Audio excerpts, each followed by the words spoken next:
Տեսանյութերի այս շարքը ներկայացնում է լաբորատոր սարքավորումներ ու նյութեր և դրանց կիրառմամբ լաբորատոր աշխատանքներ թվային գրագիտություն և համակարգչային գիտություն, ֆիզիկա, քիմիա, աշխարհագրություն, կենսաբանություն առարկաներից։ Աշխատանքն իրականացվել է Համաշխարհային բանկի կրթության բարելավման ծրագրի լրացուցիչ ֆինանսավորում վարկային ծրագրի շրջանակներում, Կրթության, գիտության, մշակույթի և սպորտի նախարարության կրթական ծրագրերի կենտրոնի պատվերով, զանգահրատարակչության և Բարսարդ ընկերության հետ համագործակցությամբ։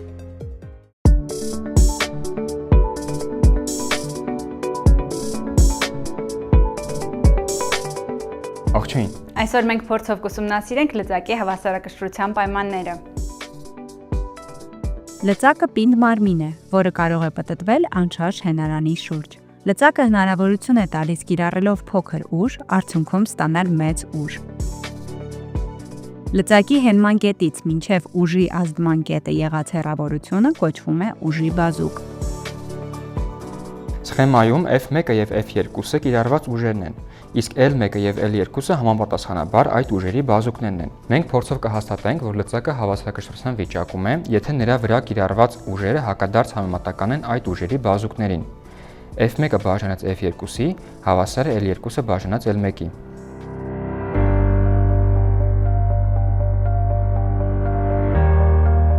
Փորձն իրականացնելու համար մեզ անհրաժեշտ են լաբորատոր լծակ,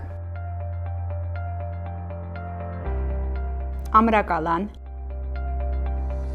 հայտնի զանգվածով բեռների հավաքածու, աղյուսակ, հաշվիչ, թուղթ և գրիչ։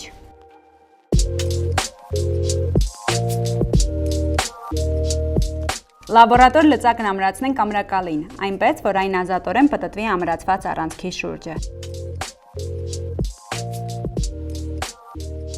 Սա հենց լծակի հենման կետն է։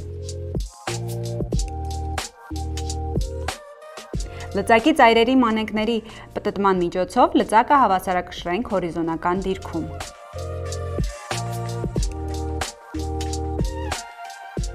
Լծակի աջ կողմում հենման առանցքից որոշակի հեռավորությամբ կախենք 2 հատ 50 գրամանոց զանգվածով ծանրոց։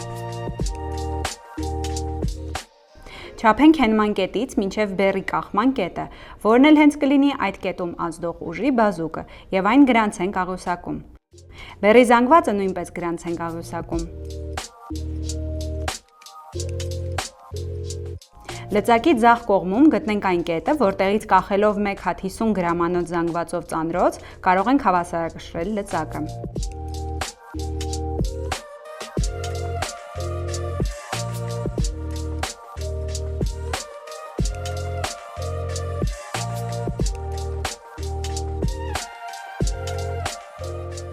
Չափենք այդ կետից հենման կետ հեռավորությունը և որպես երկրորդ ուժի բազուկ գրանցենք աղյուսակում։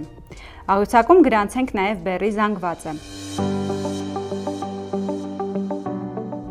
Փորձը կրկնենք ևս 2 անգամ, սակայն 1 հատ 50 գրամանոց զանգվածով բեռը փոխարինենք 3 հատ այդպիսի բեռներով։ Այնուհետև նաև 4 այդպիսի բեռներով։ Ամեն անգամ փորձը կատարելիս արդյունքները գրանցենք աղյուսակում։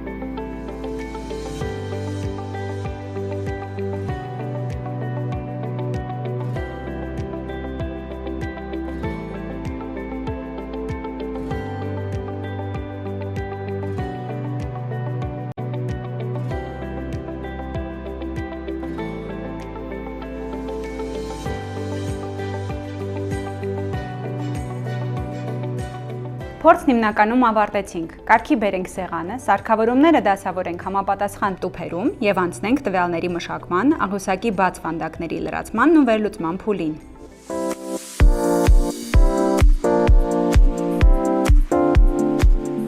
Աղյուսակի 3-րդ և 6-րդ սյունյակները լրացնենք F-ը հավասար է M անգամ J բանաձևի հիման վրա։ Հաշվարկները հեշտացնելու համար J-ի արժեքը կարող ենք ընդունել մոտ 10 մետր վարկյան քառակուսի։ Այն հաշվարկների ընդհանուր արդյունքի վրա որևէ դեր չի խաղում։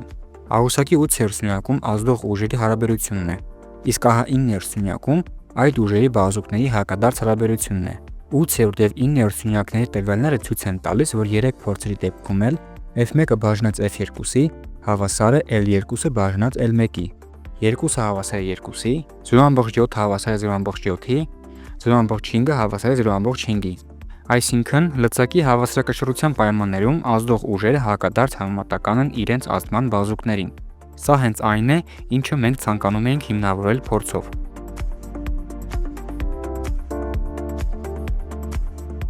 Այս լաբորատոր աշխատանքի ընթացքում մենք փորձնական եղանակով ուսումնասիրեցինք լծակի հավասարակշռության պայմանները նրա վրա ազդող ուժերի ազդեցության պայմաններում։ Պարզեցինք, որ լծակը հավասարակշռության վիճակում կարող է լինել, եթե նրա վրա կիրառված ուժերը հակադարձ համեմատական են այդ ուժերի բազուկներին։ F1-ը բաժանած F2-ի հավասար է L2-ը բաժանած L1-ի։ Շնորհակալություն, կհանդիպենք հաջորդ տեսանյութում։